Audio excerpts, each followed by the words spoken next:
Gentlemen, welcome to the Week 10 wrap up here at this 13th season of Blood, Sweat, and Beers.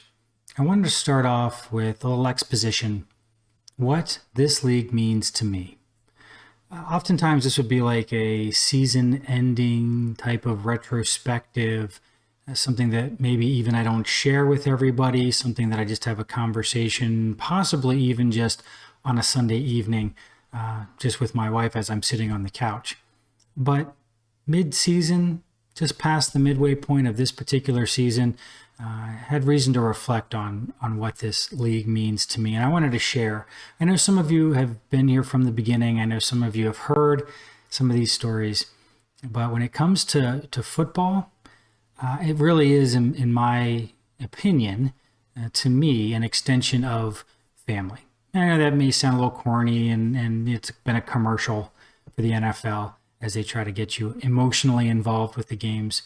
But for me, that's really where it started. It was a product of family. It was time to be together and things that we could talk about. And I won't go too deep into that, but just to set the foundation there, that's where it always comes from for me. I enjoy the game. I like the athletics of it. I like the stats of it, but I also like the family of it. I like the being able to share it with family, right? Not just friends. We share it with friends, but the extension there to actual family. And that's one of the reasons why we started this league. It was a refuge from the terrible leagues that we had all been in. Not just one in particular, which we've mentioned in the past, but really of all the leagues.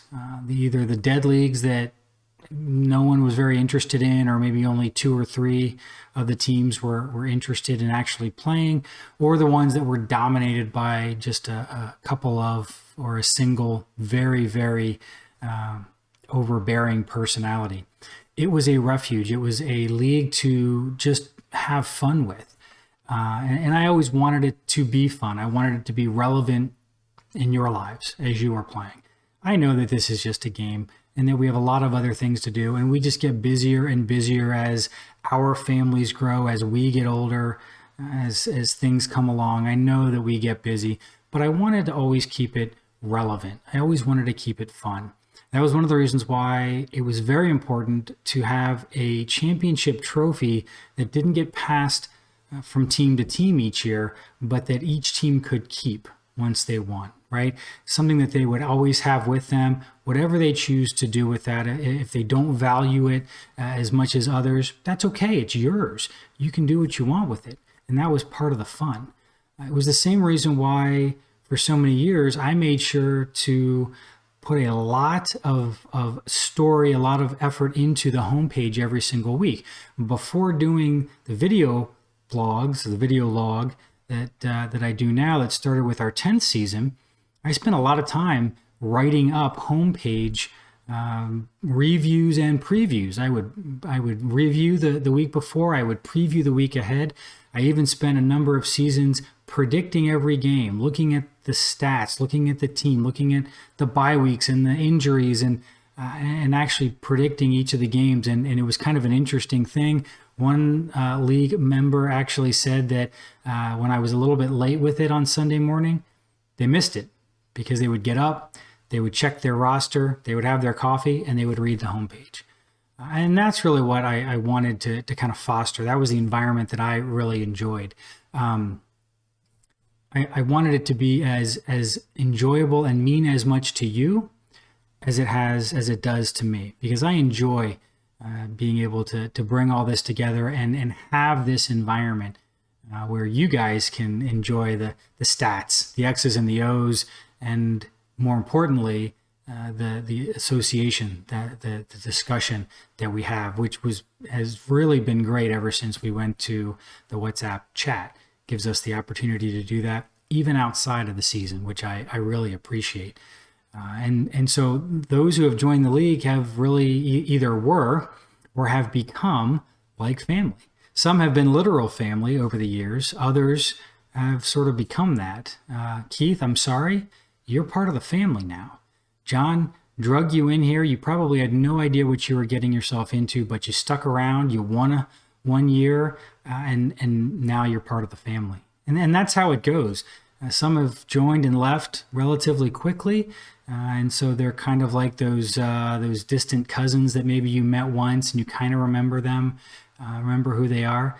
But others of us have really set down roots and have really become part of the immediate family, which I really appreciate. And I know several of us have been here from the beginning.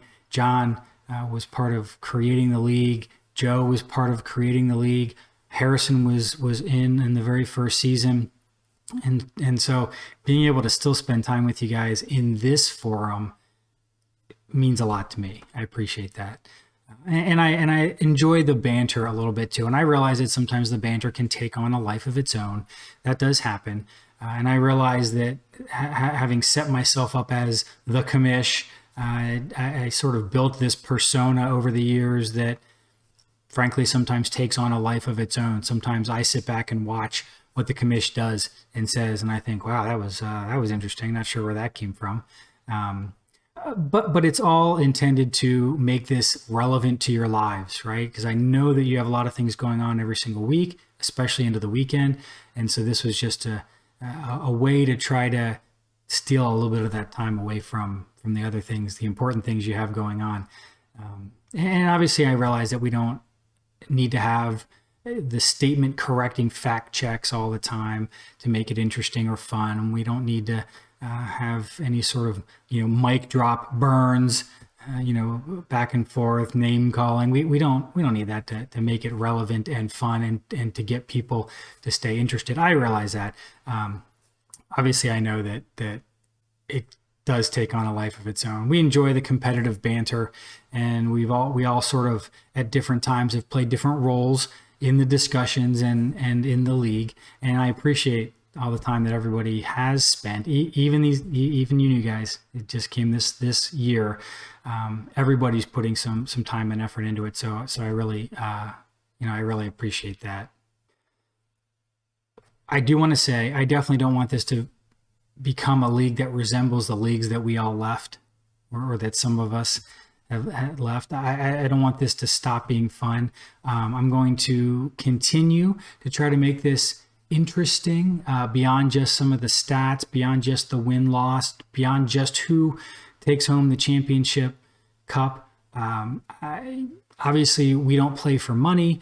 We play for the enjoyment of it, bragging rights, and we want to kind of continue to foster that kind of environment. So I will continue to temper my disappointment when real life gets in the way and it takes away from our playtime. Sometimes I take that a little bit personally, and I recognize that. I'll try to temper my disappointment a little bit more, and I hope that you will continue to enjoy this league. And now let's get down to what we're here for. Looking back at week 10, not a lot of movement on the win-losses. We're still muddling around other than the top 3 teams, which are now locked in for the playoffs with just 4 games to go. Those 8-2 teams. We have our number 1 team. So at this point, our number 1 seeded team, Hoffman, Augustus Gloop 9 locked in, Light Rail Coyotes locked in, and Hail Murray's locked into the playoffs in his first year back after a several-year hiatus. So nice job. We'll see what the seeding becomes. Those are all still just a little bit up in the air. But when we look at some of the actual scores and the games that we played this past week, kind of interesting. I would say that Light Rail Coyote and the football team didn't win so much as just didn't lose. Did just enough to not lose. Both were fairly close games, and a single play, as was discussed, could have changed the outcome of either one of those. So just barely sneaking by, but still advancing, still getting the wins, and helping, at least in the football team's case, helping the playoff push, which is nice. Unfortunately, Gloop is still just fairly well dominating. Again, just barely, but another high score of the week. The statement that he made about kittens mittens, I thought maybe that really had change the course of his team. Certainly did against me last week, but unfortunately, Gloop came out again, high score of the week, and just continues to make it seem as though he's the heir apparent to the trophy this year.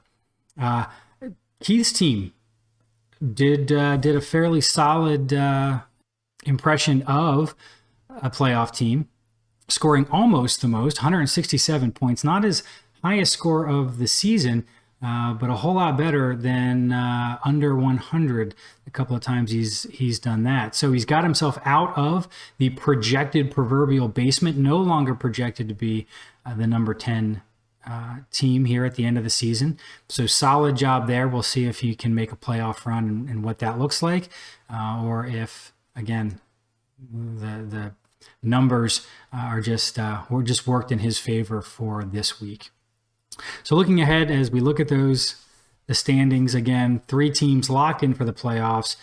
Everybody else has a shot. No one is out with 4 games to go. Everyone has a shot to make it. And as we keep saying, all you have to do is get there. So quick shout out to the real football team showing up big this past weekend when no one said they would. So that was always nice. I was glad to see that, even though the conflict was real between the real world and fantasy. But enjoyed all the wins all the way around. Hope those of you who won also enjoyed your wins. And I hope you look forward to week 11.